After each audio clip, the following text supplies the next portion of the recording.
Hello दोस्तों, नमस्कार।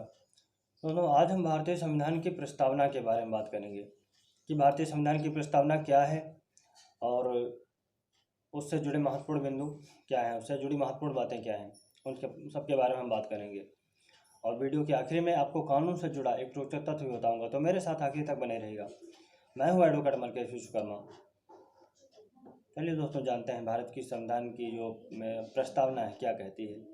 प्रस्तावना कहती है कि हम भारत के लोग भारत को एक संपूर्ण प्रभुत्व संपन्न समाजवादी पंथ निरपेक्ष लोकतंत्रात्मक गणराज्य बनाने के लिए तथा उसके समस्त नागरिकों को न्याय, सामाजिक, आर्थिक और राजनैतिक विचार, अभिव्यक्ति, विश्वास, धर्म और उपासना की स्वतंत्रता, प्रतिष्ठा और अवसर की समता प्राप्त करने के लिए तथा उन सब में व्यक्ति की गरिमा और राष्ट्र की एकता और अखंडता सुनिश्चित करने वाली बंधुता बढ़ाने के लिए दृढ़ संकल्प होकर अपनी इस संविधान सभा में आज तारीख 26 नवंबर 1949 ईस्वी को एतद द्वारा इस संविधान को अंगीकृत, अधिनियमित और आत्मार्पित करते हैं। ये थी भारतीय संविधान की प्रस्तावना। अब हम इसके बारे में इससे जुड़ी कुछ महत्वपूर्ण बातों को जानेंगे। ये प्रश्न पूछा जाता है, जो प्रतियोगी परीक्षाएं होती हैं उनमें ये प्रश्न पूछा जाता है कि संविधान की आत्मा किसे कहते हैं।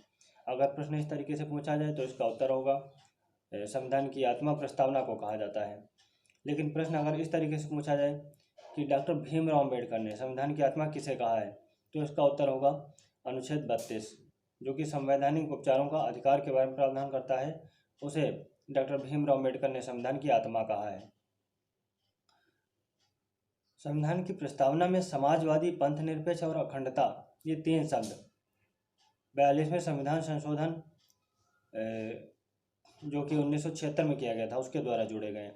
इससे पूर्व संविधान की प्रस्तावना में ये तीनों शब्द शामिल नहीं थे। भारतीय संविधान की प्रस्तावना में जो पंथ निरपेक्ष शब्द आता है उसका अर्थ है पंथ निरपेक्ष या धर्म निरपेक्ष एक ही बात है।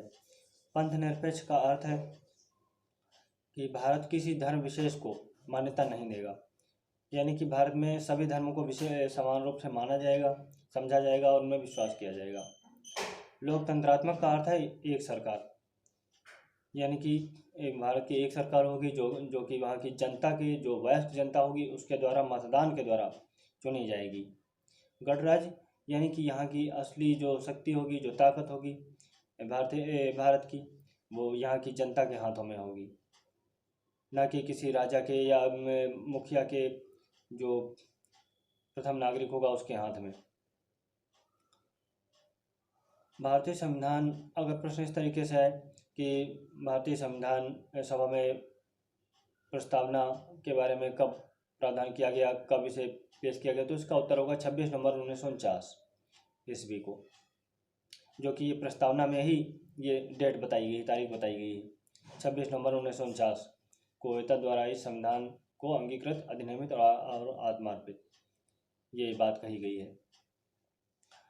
सुप्रीम कोर्ट ने कहा कि जब भी कभी संविधान में संशोधन होगा और वो प्रस्तावना के उद्देश्य को पूरा नहीं करेगा तो ऐसे संशोधन को शून्य घोषित किया जा सकता है।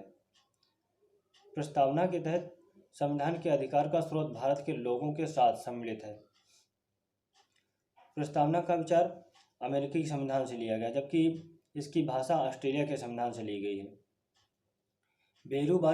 बेरूबारी यूनियन मामला 1960 में सुप्रीम कोर्ट ने कहा था कि प्रस्तावना संविधान का हिस्सा नहीं है, जबकि इसके बाद में केशवानंद भारती मामला 1973 में सुप्रीम कोर्ट ने अपने ही पूर्व निर्णय को पलट दिया और कहा कि प्रस्तावना संविधान का हिस्सा मानी जाएगी। इसे अनुच्छेद 368 के तहत संशोधित किया जा सकता है, लेकिन इसके मूल ढांचे में परिवर्तन नहीं किया जा सकता है।